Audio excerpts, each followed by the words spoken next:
হতে হতে হতে হতে পচতে পচতে পচতে পচতে ইনফেকশনটা যেতে যেতে যেতে যেতে হয়। অনেক সময় কি হয়, ওখানে অনেকগুলো গ্রন্থি থাকে আমাদের, ঠিক আছে, গ্ল্যান্ডস, ওই গ্ল্যান্ডসগুলোর মধ্যে ইনফেকশন হয়। সেই গ্ল্যান্ডসগুলো আস্তে আস্তে স্প্রেড আউট করে, করে কি করে কানেকশনটা তৈরি করে দেয় মলদ্বারের ভেতরের দিক এবং বাইরের চামড়ার মাঝখানেই কানেকশনটা তৈরি করে। এবার যদি এই এই কানেকশনটা এইভাবে তৈরি হয়, ব্যাপারটা বোঝার চেষ্টা করুন। এখান থেকে আপনার স্টুলটা পাস হয়, তো স্টুলটা কিন্তু ওর ভেতর দিয়েও ঢুকে যাবে, ঢুকে গিয়ে কিন্তু বাইরে দিয়েও চলে আসবে। ওই জায়গাটা দিয়ে ছোট ছোট অল্প অল্প স্টুল দেখবেন বাইরে বেরিয়ে আসছে। তো ওটাকে আমরা বলি ফিস্টুলার ট্র্যাক্ট। ফিস্টুলার ট্র্যাক্ট বানানো, এবার এই ট্র্যাক্ট যেটা, যে রাস্তাটা তৈরি করে, এটাকে ট্র্যাক্ট বলা হয়, ফিস্টুলার ট্র্যাক্ট।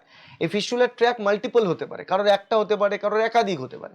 এটা এটা মলদ্বারের একদম কাছে হতে পারে, একটু দূরে হতে পারে, আর একটু দূরে হতে পারে, রাইট? তো একাধিক জায়গায় ট্র্যাক্টটা হতে পারে, একাধিক ট্র্যাক্ট হতে পারে। তো ফিস্টুলার যে একাধিক ট্র্যাক্ট হতে পারে, সেই ট্র্যাক্টের কারণে এই প্রবলেমটা। এবং প্রবলেমটা কি হয় ফিস্টুলায়, যখনই ওই জিনিসটা হবে, ধীরে ধীরে ওই জায়গাটা তো পড়ছে, ওই জায়গাটা পুঁজ জমছে, পুঁজটা ওই রাস্তাটা দিয়ে আসছে, রাস্তাটা দিয়ে পুঁজটা আস্তে আস্তে আস্তে আস্তে আস্তে আস্তে বেরোচ্ছে।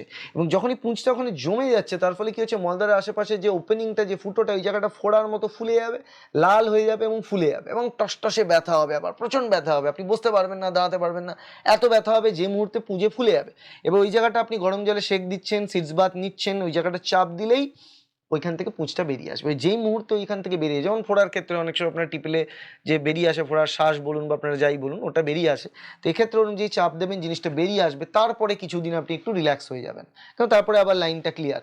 তারপরে আবার ধরুন 2-3 সপ্তাহ পর আবার ওই জিনিসটা হবে। তো এরকমভাবে বিভিন্ন জায়গায় ওই ওই মলদ্বারের আশেপাশে ওরকম ফোড়া, এবং যখন টিপছেন ওখান থেকে পুঁজ বেরোচ্ছে এবং ওটা ঠিক হয়ে যাচ্ছে, আবার 2-3 সপ্তাহ পর হচ্ছে। এবং তার পাশাপাশি আপনার একটু ঘুষঘুষে জ্বর থাকবে। জ্বরটা মানে খুব বেশি জ্বর না, কিন্তু একটা ঘুষঘুষে ইন্টারনাল একটা ফিভার আপনার চলবে। সেই জ্বরটা যখন আপনার চলবে, তার পাশাপাশি এই সমস্যাগুলো চলবে, সেখান থেকে বুঝতে পারবেন আপনার অ্যানাল ফিস্টুলা হয়েছে, ঠিক আছে? এবং ফিস্টুলা যদি হয়, তাহলে সেক্ষেত্রে কি কি করণীয়, সেটার ব্যাপারে আমরা আপনাকে বলছি। সময় লাগে, ওষুধ দিয়ে ফিস্টুলা ঠিক করা যায় না, লিখে রাখুন। এই জিনিসগুলো যদি আপনি কোথাও থেকে ভাবেন, শুধু টাইম ওয়েস্ট করছেন, পয়সা অর্থ সব কিছু ব্যয় করছেন, করবেন না। আপনি আসুন, একবার ফিজিক্যালি ভিজিট করে জেনে নিন যে আদৌ আপনার পাইলস আছে না ফিশার আছে না ফিস্টুলা আছে, নাকি পাইলস ফিশার দুটোই আছে, নাকি পাইলস ফিশার ফিস্টুলা তিনটেই আছে। জেনারেলি জানেন, যখন পেশেন্টরা আসে আমরা দেখি, যখনই চেক করি তখন দেখা যায় পাইলস ফিশার মোস্টলি একসাথেই থাকে, বা অনেক ক্ষেত্রে ফিস্টুলাটা আলাদা থাকে, কিন্তু পাইলস ফিশার জেনারেলি একসাথেই থাকে। তো আমরা বলে দিই ট্রিটমেন্ট প্ল্যান কি আছে, কনজারভেটিভ, সেমি কনজারভেটিভ এবং সার্জিক্যাল, তিনটে প্রসেসই আমরা বলি, গাইড করি।